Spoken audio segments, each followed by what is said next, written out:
கோவை சூலூர் சட்டமன்ற தொகுதி அதிமுக வேட்பாளர் வி.பி. கந்தசாமி வதம்பச்சேரி, வடுகபாளையம் மற்றும் அண்ணாநகர் உள்ளிட்ட பகுதிகளில் வீதி வீதியாக சென்று வாக்கு சேகரிப்பில் ஈடுபட்டார்.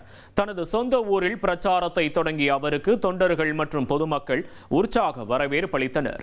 நெசவாளர்கள் அதிகம் வசிக்கும் இப்பகுதியில் உரையாற்றிய அவர் கைத்தறி தொழிலாளர்களுக்கும் வாழ்வாதாரத்தை மேம்படுத்தும் வகையில் வீடுடன் கூடிய கைத்தறி கூடம் அமைத்து தரப்படும் என புதிய வாக்குறுதியை அளித்தார். நெசவாளர்களின் நீண்டகால கோரிக்கைகளை அதிமுக அரசு நிறைவேற்றும் என்றும் அவர் உறுதிபட கூறினார்.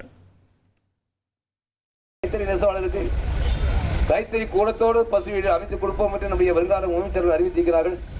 அதே போல கைத்தறி நெசவாளருக்கு 450 மின்சாரம் மாதம் 4 கொடுப்பதாக உறுதி கூறியிருக்கிறார்கள். அதே போல விசைத்தறி தொழிலுக்கு 1400 மின்சாரம் இலவசமாக கொடுப்பதாக கூறியிருக்கிறார்கள். அதேபோல OAP 1700 பெற்றவர்கள் இனி வருங்காலத்தில் 2000 ரூபாய் பெற்றுக் கொள்ளலாம். 1,27,00,000 மனங்களை வென்ற தந்தி டிவி யூடியூப் சேனல். தவிர்க்க முடியாத தம்ப்நெயில்ஸ், கலக்கலான கான்டென்ட்ஸ். நீங்களும் இந்த குடும்பத்தில் இணைய இப்பவே சப்ஸ்கிரைப் பண்ணுங்க. அசுரபலம் கொண்ட எங்கள் டிஜிட்டல் கரங்களில் உங்கள் விளம்பரங்களை சேர்க்க வாட்ஸ்அப் பண்ணுங்க. 8939888838. Email advtthanditv@dttv.in.